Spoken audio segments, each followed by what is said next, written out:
आज हम लोग स्टडी करेंगे remaining part of exercise 6.9। Last time हम लोगों ने सॉल्व किए थे इसके फर्स्ट 5 क्वेश्चंस। तो अभी आज हम लोग क्वेश्चन 6 से लेकर 11 तक करेंगे। मैं जरा कुछ यहाँ एक अभी आइडिया है कि कुछ जो सेम क्वेश्चंस हैं वो हम लोग जो है वो कंबाइनली करते हैं। तो पहले हम लोग जो है क्वेश्चन करेंगे 8 और 9, फिर 10 और 11, फिर 7 और 6 करेंगे। तो थोड़ा सा पैटर्न इसका मैंने चेंज किया है अगर आपको अंडरस्टैंडिंग डेवलप करने के लिए। सो फर्स्ट मेरे पास है बेटा question number 8।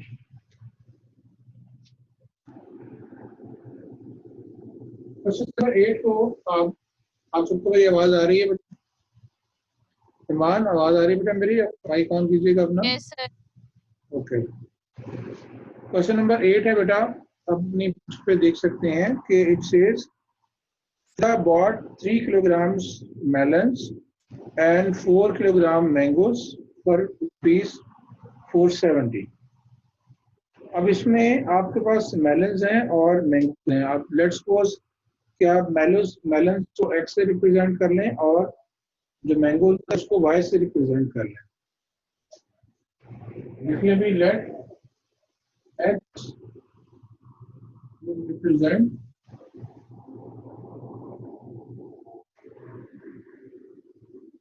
melons and y represent mangoes। तो फर्स्ट जो है उसका जो स्टेटमेंट है उसमें कहता है 3 किलोग्राम मेलन्स, यानी 3 किलोग्राम मेलन्स प्लस और वो 4 किलोग्राम मैंगोज। इसकी कॉस्ट आती है 470। 3 किलोग्राम बेटा मेलन्स के प्लस 4 किलोग्राम मैंगोज के, ये total cost 470। Then she says she Anam bought 5 kilograms melons, maybe 5x, and 6 kilograms of mangoes with 730 rupees। आप लोगों ने उसकी क्या करनी है, उनकी फीस की कॉस्ट फाइंड करनी है।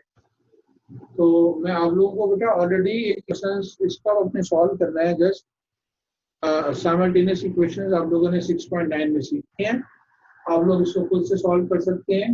अब यहाँ देखिएगा ये बिल्कुल अनइवन वर्ड्स हैं 3 और 5। तो इक्वेशन 1 को आप 5 से मल्टीप्लाई कर लें, इक्वेशन 2 को आप 3 से मल्टीप्लाई कर लें। तो multiplying equation 1 by 5 and equation 2 by 3। तो क्या होगा बेटा? 5 से मल्टीप्लाई हो जाएगी फर्स्ट इक्वेशन और 3 से मल्टीप्लाई हो जाएगी सेकंड इक्वेशन। तो इस तरह से एक्स का ऑप्शन इक्वेट हो जाएंगे। आगे आपने इनको माइनस करना है और आगे आपने सॉल्व करना है। ये आपका खुद टास्क, ये आई थिंक आप खुद कर सकती हैं। कर लेंगे क्या कर दो बेटा, बताइए? कर लेंगे सर, कर लेंगे सर 6.9 में आपने अच्छी खासी कुछ की है। क्वेश्चन नंबर 9 देखिएगा, बिल्कुल सेम ऐसे ही है वो भी। उसमें भी कहा जा रहा है the cost of 2 football and 10 basketball. अब एक में जो है वो फुटबॉल है और एक जो है वो बास्केटबॉल है। तो देखिएगा जरा,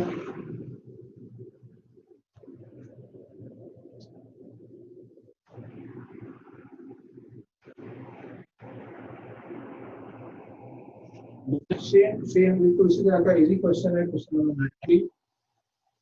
लेट एक्स को आप रिप्रेजेंट कर लो फुटबॉल से और वाई को आप रिप्रेजेंट कर लो बास्केटबॉल से। तो अब उसको कहते हैं कि the cost of 2 footballs 2x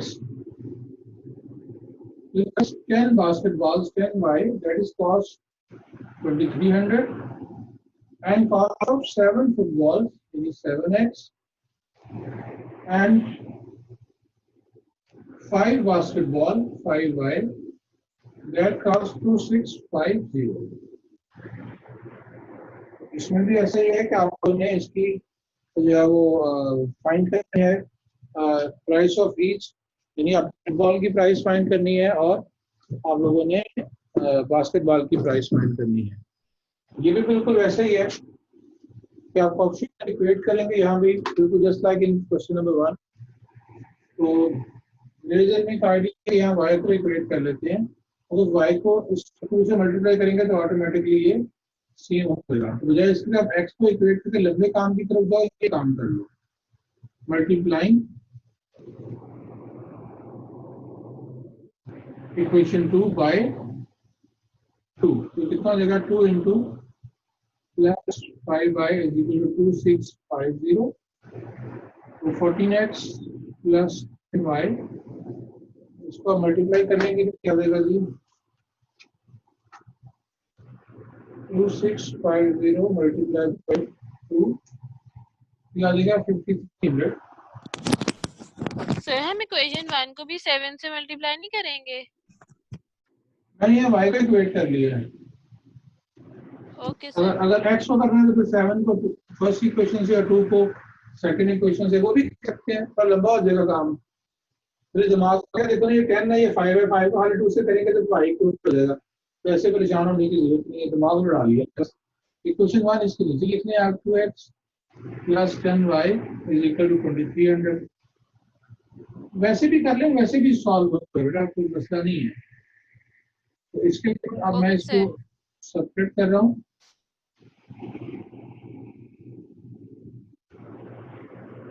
ये कैंसिल हो जाएगा, तो 41 इसको कितना हो जाएगा बेटा, 12x तो माइनस कीजिएगा जरा, 5300 माइनस 2300 बेटा जी, ये आ जाएगा 3000, ये आ जाएगा 3000 divided by 12,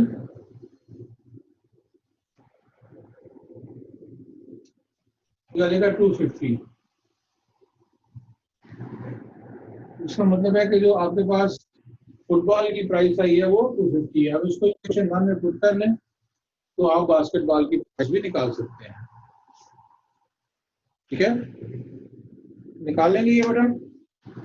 yes sir. Equal to 250, तो इजीली आप लोग प्राइसेस को फाइंड कर सकते हो पुट करके। ये दोनों क्वेश्चन इजी हैं। अक्सर इस तरह के क्वेश्चन, वैसे तो वर्ड प्रॉब्लम कम ही आती हैं, लेकिन बात प्यार तो करनी है हमने। अब जो सर हम एक क्वेश्चन को चेक करेंगे, अगर आप खुद से करना चाहें तो मैंने देखो चेक के लिए तो पहले भी आपको बताया था कि अगर आप लोग चाहते हैं कि अपने क्वेश्चन को वेरीफाई करना कि आपने ठीक किया है या फिर वेरीफाई कर लें, अदरवाइज अगर वो चेक नहीं करता तो चेक करने की जरूरत नहीं है। अगर वो कहता है सॉल्व एंड चेक, देन आप चेक करें, लेकिन चेकिंग में आपसे कहा था कि आप जरूर इसलिए करें कि आपको अपने क्वेश्चन की वेरिफिकेशन हो जाएगी कि आपने क्वेश्चन बिल्कुल प्रॉपर्ली अटेम्प्ट कर लिया। ठीक है, क्वेश्चन होने की आपको प्रूफ मिल जाएगा। जरूरत नहीं है चेक करने की, करना कर ले, मुझे तभी कोई था। मैंने आपको बार बार कह रहा हूँ कि आपके लिए सेटिस्फेक्शन के लिए कि आपका क्वेश्चन वेरीफाई हो जाएगा कि आपने ठीक किया है नहीं, अदरवाइज रिक्वायर नहीं किया गया कि आप ठीक करें। ठीक है, चेकिंग जरूरी नहीं है। चेकिंग सिर्फ आपके तसल्ली के लिए, हाँ भी ठीक है मैंने क्वेश्चन ठीक अटेम्प्ट किया।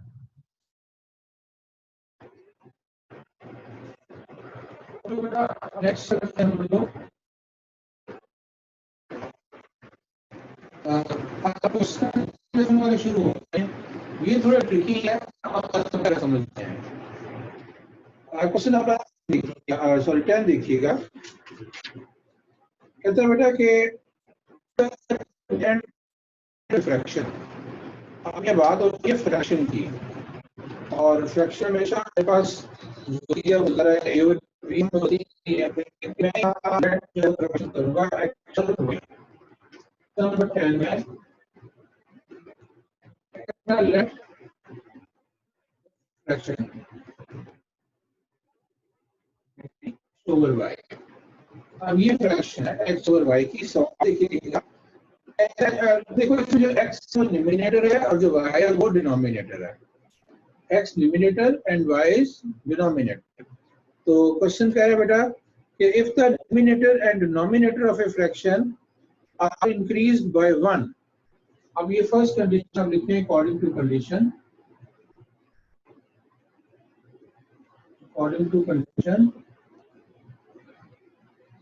अगर इसके न्यूमिनेटर और डिनोमिनेटर में दोनों में एक्सीड 1 यानी दोनों में 1 ऐड कर दो, ऊपर x में भी ऐड कर दो और y में भी ऐड कर दो, तो कहता है द फ्रैक्शन बिकम 2/3, फ्रैक्शन है दैट बिकम्स इक्वल टू 2/3। फिर वो कहता है अगेन कंटिन्यू करता है, कहता है if the numerator and denominator of the same fraction are decrease by 2, और अगर इनको डिक्रीज कर दिया जाए 2 के साथ, इन दोनों में से 2 माइनस किया जाए फ्रैक्शन में से, then it become 1/3, ये फ्रैक्शन बन गया 1/3। तो कहते हैं find the fraction, fraction find करें। और देखें वो कहता है कि वी हैव ए फ्रैक्शन, और अगर हमारे पास इस फ्रैक्शन में से फ्रैक्शन के न्यूमिनेटर और डिनोमिनेटर में 1 ऐड कर दें, न्यूमिनेटर में भी और डिनोमिनेटर में भी, हमारे पास जो फ्रैक्शन है that becomes equal to 2/3। On the same side अगर वो कहते हैं कि अगर हम इसमें से 2 सेपरेट कर दें बोथ न्यूमिनेटर एंड डिनोमिनेटर से, then fraction will become equal to 1/3। आपने फ्रैक्शन फाइंड करनी है x और y, एक्चुअली आप x और y की वैल्यू फाइंड करोगे, फिर आप उसको फ्रैक्शन में लिख दोगे। तो मैं अभी ये क्वेश्चन जो है वो इस बोर्ड पे चूंकि पूरा नहीं आएगा, तो मैं पहले इन इक्वेशन को सिंप्लीफाई कर रहा हूँ और उसके बाद कभी मिटाकर तो फिर मैं आगे क्वेश्चन को कंटिन्यू करूंगा। लेकिन ये चूंकि रिकॉर्ड हो रहा है लेक्चर, तो आपको परेशान होने की जरूरत नहीं नोट करने की, ये बाद में भी आप नोट कर सकते हैं। इसको सिंप्लीफाई करने के लिए पहले मैं इसको क्रॉस मल्टीप्लाई करूंगा बेटा। 3 इधर आ जाएगा, 3 इंटू एक्स प्लस 1, 2 को इससे मल्टीप्लाई करूंगा 2 इंटू वाई प्लस 1, तो कितना बेटा 3x plus 3 to Y plus 2। तो अरेंज करो 3x प्लस 2y को इधर ले आओ, minus 2y equal two plus 3 को इधर ले आओ, माइनस 3 तो हो जाएगा 3x minus 2y is equal to -1। ये आपके पास आ जाएगी क्वेश्चन नंबर बेटा 1। इस तरह से मैं इसको सॉल्व करूंगा। क्रॉस मल्टीप्लिकेशन यहाँ लिखना है, आप लिखना भी चाहते लिख भी सकते हैं बाय क्रॉस मल्टीप्लिकेशन। तो क्रॉस मल्टीप्लिकेशन से आप लोग कर सकते हैं, हम लिखेंगे बाय क्रॉस मल्टीप्लिकेशन 3 को इधर 3 इंटू x माइनस 2 और 1 इंटू y माइनस 2, तो 3x माइनस 3 2 जा 6 और ये y माइनस 2 बेटा 1 के साथ आ चुके, 1 y y और 1 इंटू माइनस 2 माइनस 2, y को इधर ले आओ बेटा, फिर आगे माइनस हो जाएगा, माइनस 6 इधर ले जाओ तो 6 हो जाएगा। ये हमारे पास 3x minus y is equal to 4, ये हमारे पास आ गई इक्वेशन नंबर 2। अब जब ये इक्वेशन हमारे पास आ जाएगा बेटा, तो इसके बाद फिर हम लोगों ने अब इसको सिंप्लीफाई करना है। मैं ऊपर से कुछ थोड़ा सा मिटा रहा हूँ क्योंकि मैं अपने मेरे पास जो कि बोर्ड छोटा है, बड़ा नहीं है। तो अब यहाँ तक आपको समझ आ गई है क्वेश्चन जो मैंने बताया, ये क्वेश्चंस? यस। ओके, अच्छा हम लोगों ने इन दोनों इक्वेशन को सॉल्व करके बेटा x और y की वैल्यूज हमने फाइंड कर ली है। वो कैसे, वो देखिएगा जरा।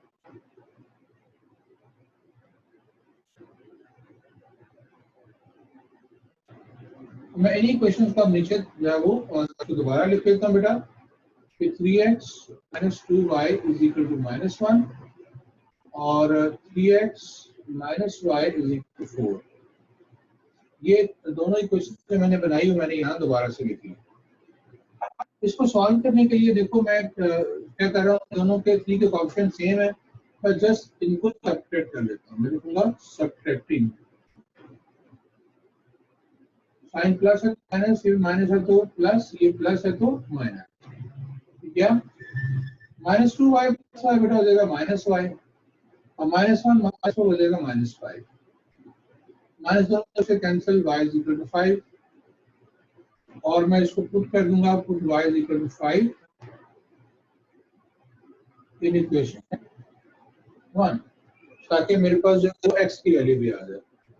तो इक्वेशन 1 मेरे पास क्या है बेटा, 3x minus 2y is equal to -1, इसमें y की वैल्यू पुट कर दो बेटा, 3x minus 2 into 5 is equal to -1, -10 is equal to -1, तो यूं लिखा आ जाएगा 3x इज इक्वल टू -1 और -10 यहाँ आके +10 हो जाएगा।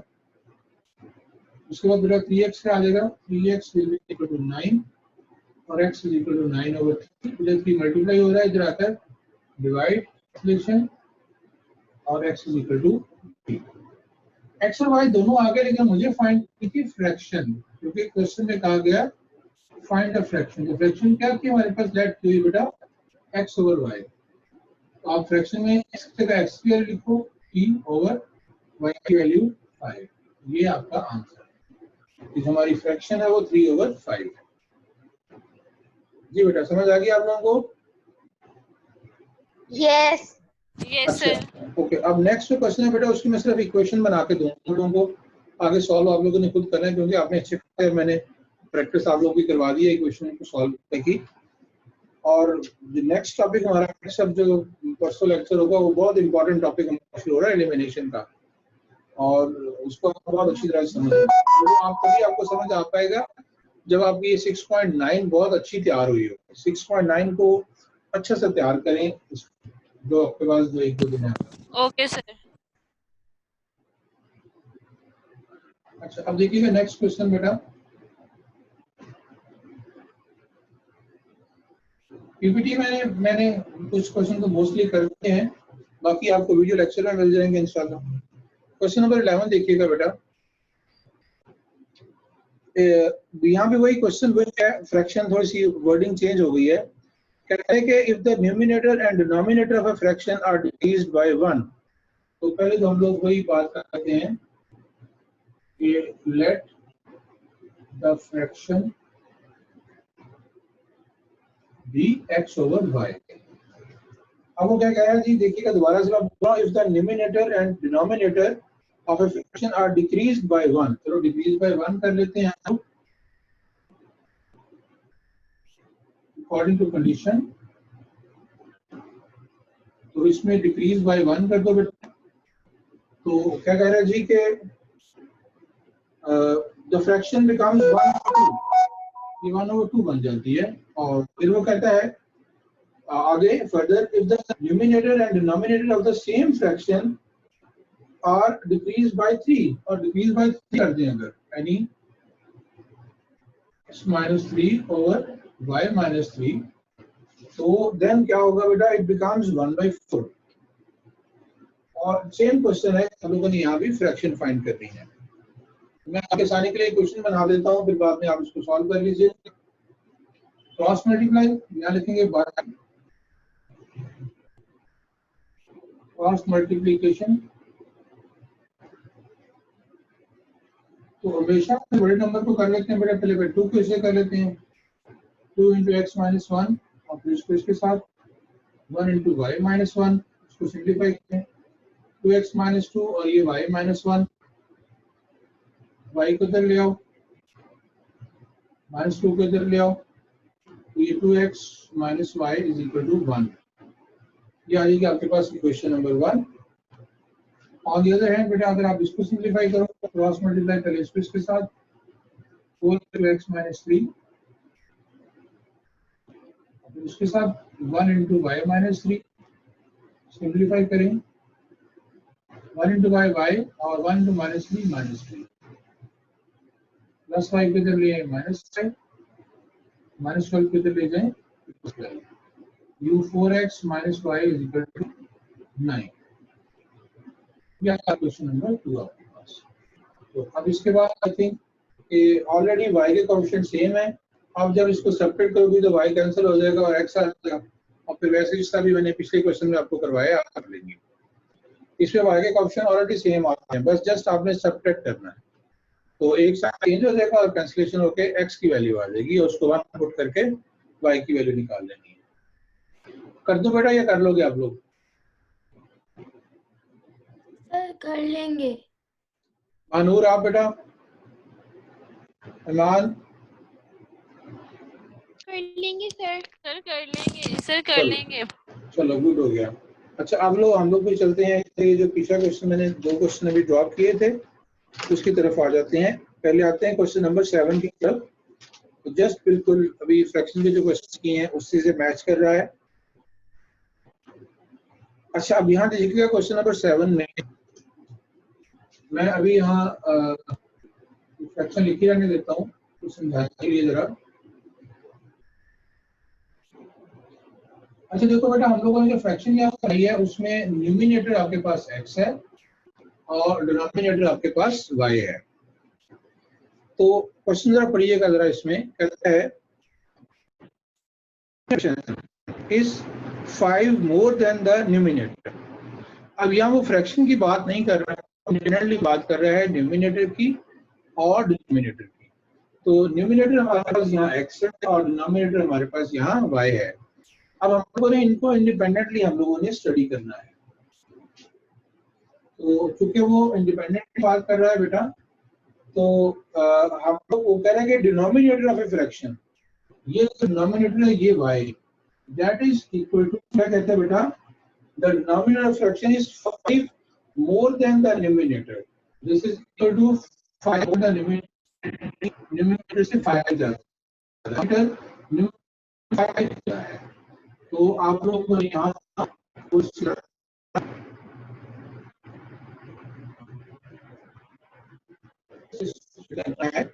इसमें आपको आ गया कहता है कि जो डिनोमिनेटर है, डिनोमिनेटर हमारे पास y है, कहता है इसके बारे में कहते हैं कि ये that is equal to 5 more than numerator 5 ज्यादा, ठीक है।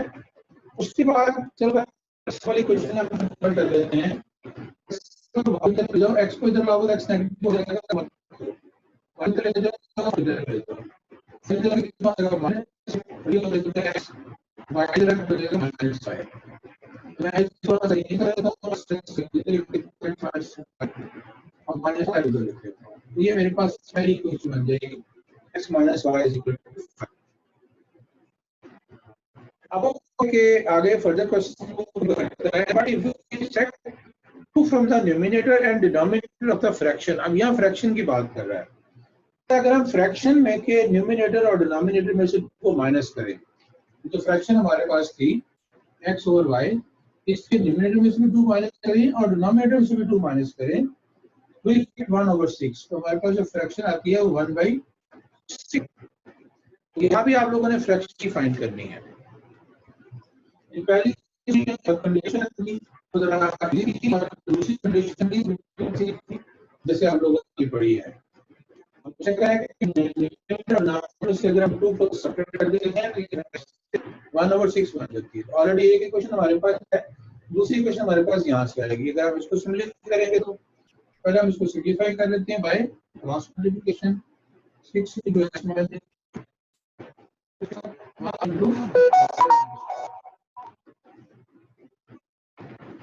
y minus 2 और चले जाओ कैंसिल को 6x minus y equal to -2 plus 12। ये y कैंसिल देगा, -2 जाके +12 हो जाएगा। ये हमारे पास इक्वेशन क्या आ जाएगी बेटा, 6x minus y is equal to 10। 6x minus y और ये 12 - 2 10 आता है। चलें अब इक्वेशन 1 इसके नीचे लिख लेते हैं, जो ऊपर लिखनी है ऊपर लिख लें, दोबारा से लिख लेता हूँ। चलें x minus y is equal to -5 और इक्वेशन 2 इसके नीचे लिख लेता हूँ मैं बेटा, 6x minus y is equal to 10। और चूंकि इसमें y के कोएफिशिएंट सेम है, इसलिए मैं क्या करूंगा, इन्हें सब्ट्रैक्ट करूंगा।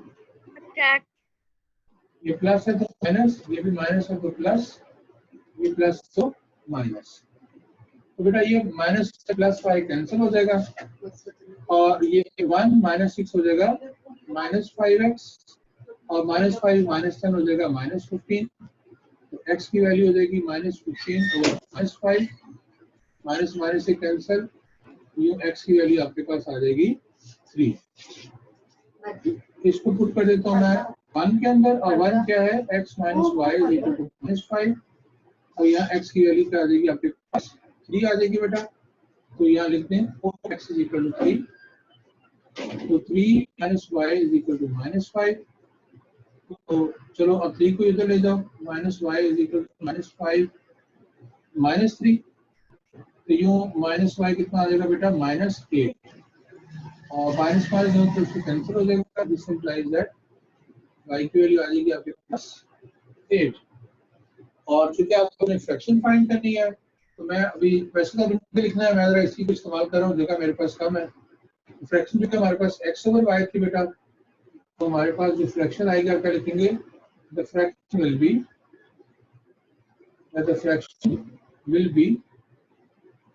x ओवर y, x की वैल्यू क्या आई है आपके पास 3, तो आपके पास आई है 8, तो ये आपका हो जाएगा आंसर। जो फ्रैक्शन है वो 3/8। ठीक है बेटा, मुश्किल तो नहीं है। नो। अच्छा, मैं आपको एक मिनट होल्ड कीजिएगा, आपको पीपीटी आपके लिए ओपन कर रहा हूँ।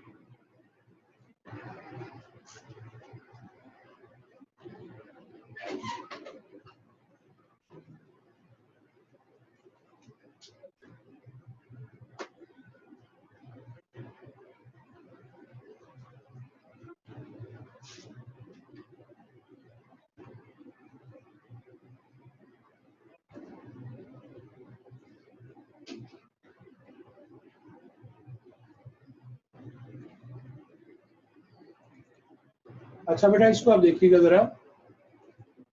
आज हमारा वीक 2 है और वीक 2 को स्टार्ट कर रहे हैं।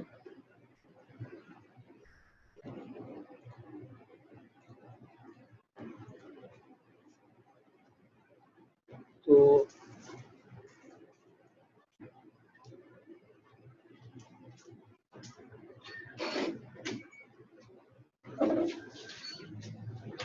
ये मैंने आपके लिए एक छोटा सा ऐसे रिडल रखा है। अच्छा करो जरा बेटा, your math teacher gives you 4 number 2, 3, 4 and 5। ठीक है, तो आप जरा मुझे ये बताओ कि अगर हम इन्हीं नंबर्स हम लोगों ने क्या करना है कि यू आर अलाउड कि tells you that you can form one mathematical correct equation using these numbers. आपने मैथमेटिकल इक्वेशन बनानी है 2, 3, 4 और 5 को इस्तेमाल करते हुए, और जो इक्वेशन है याद रखो उसमें इक्वालिटी का साइन यूज होता है। ठीक है, so you are allowed to use only 2 mathematical symbol, that is plus and equal. आप प्लस और इक्वल को यूज कर सकते हो। तो बताओ क्या इक्वेशन बनाओगे 2, 3, 4, 5 को यूज करें, सिर्फ प्लस और इक्वल को यूज करके। ईमान गेस करो कि बेटा क्या क्वेश्चन बनेगी। 2, 3, 4 और 5 को यूज करना है बस, और प्लस और इक्वल का साइन यूज करना है। सर उनका आंसर भी इक्वल आना चाहिए। आंसर इक्वल आना चाहिए ना, क्योंकि करेक्ट इक्वेशन तभी बनेगी ना जब लेफ्ट साइड और राइट साइड इक्वल होगी। तो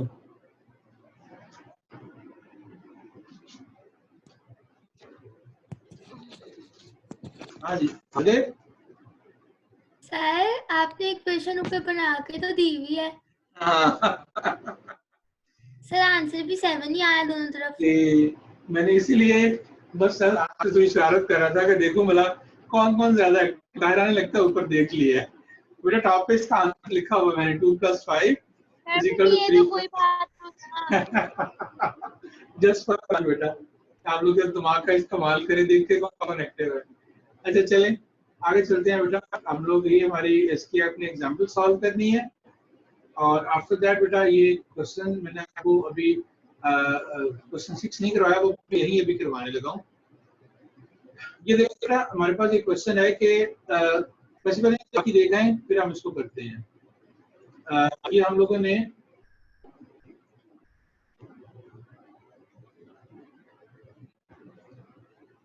ये पिछले वाला क्वेश्चन हमने किया था, ये वाला फिजा वाला।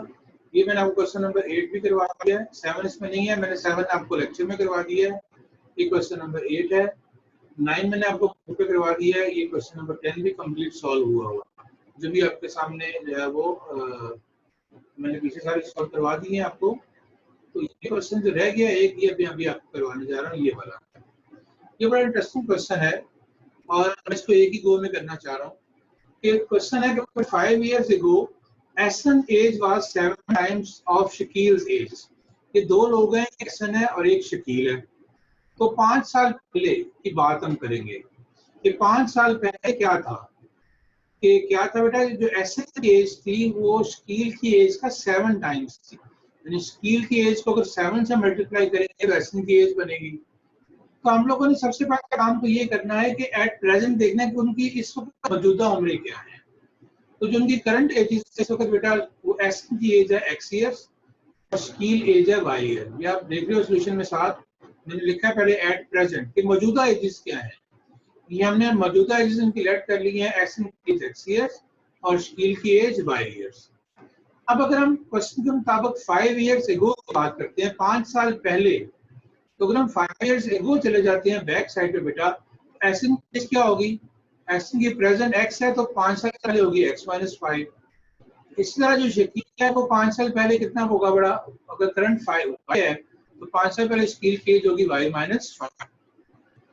अब हम लोगों ने इसी कंडीशन को देखा 5 साल पहले इनकी एजेस में क्या जो था रिलेशन था, वो नीचे लिखा हुआ मैंने देखो अकॉर्डिंग टू कंडीशन कि एसन की एज जो है वो 7 टाइम्स शकील एज है। तो क्या किया, एसन की हमारे पास है x - 5 is equal to 7 times Shakeel की एज है y - 5। तो मैंने इक्वेशन को मल्टीप्लाई किया अंदर 7 से और फिर सिंपलीफाई करके फर्स्ट इक्वेशन बना ली x - 7y is equal to -30। अब उसके बाद अगर हम क्वेश्चन को पढ़ते हैं तो वो कहता है कि Ahsan it will be after 3 years, 3 साल के बाद। तो अगर हम 3 साल के बाद की बात करते हैं तो आफ्टर 3 इयर्स, और ये 3 इयर्स कहाँ से होंगे? फ्रॉम प्रेजेंट, मौजूदा वक्त से। जो करंट एजेस है उनकी एक्स और वाई है। तो आफ्टर 3 ईयर की एज क्या होगी? एसन की एज में 3 साल ऐड हो जाएंगे और स्कील की एज में भी 3 साल ऐड हो जाएंगे। 3 साल बाद उनकी एजेस में जो डिफरेंट जो इक्वेशन बन रही है, जो रिलेशन है वो क्या है? Ahsan age will be 4 times of Shakeel age. नीचे देखिए मैंने लिखा है Ahsan age is equal to 4 times Shakeel age. तो अब 3 साल बाद जो एसन की x + 3 है that is equal to 4 as it is. Shakeel की एज इस वक्त 3 साल के बाद y + 3। अब यहाँ मैंने 4 को अंदर मल्टीप्लाई किया और ये दूसरी इक्वेशन बना ली। तो दो इक्वेशन मेरे पास बन गई है, ऊपर वाली x - 7y is equal to -3 और एक ही दूसरी इक्वेशन बन गई x - 4y is equal to 9। अब इन दोनों इक्वेशन को मैंने ले ली साइड पे और इसको मैंने क्या किया, जस्ट सब्ट्रैक्ट कर दिया। तो x मेरे पास कैंसिल हो गई, यहाँ से मेरे पास -3y इज इक्वल टू -39, तो y आ गया 13। उसको मैंने इक्वेशन 1 के अंदर पुट किया बेटा, x की वैल्यू निकाली मैंने 61। तो ऑटोमेटिकली जो x है वो एसन को शो कर रहा है, तो एसन की एज होगी 61 इयर्स बेटा, और y जो कि शकील को शो कर रहा है तो उसकी एज होगी 30 इयर्स। यानी मेन जो काम है हम लोगों ने किया बेटा वो क्वेश्चन बनाने का है। अगर ये क्वेश्चन बन गई है बेटा, उसके बाद फिर आप लोगों ने इसको साइमल्टेनियसली 6.9 के मेथड से सॉल्व करना है। ठीक है बेटा, उम्मीद है कि आप सब लोगों को ये आज अच्छे समझ आ गया होगा और मैं आपसे इंशाल्लाह एक्सपेक्ट करता हूँ कि आप लोग आज जो है वो इसको कंप्लीट कर लेंगे।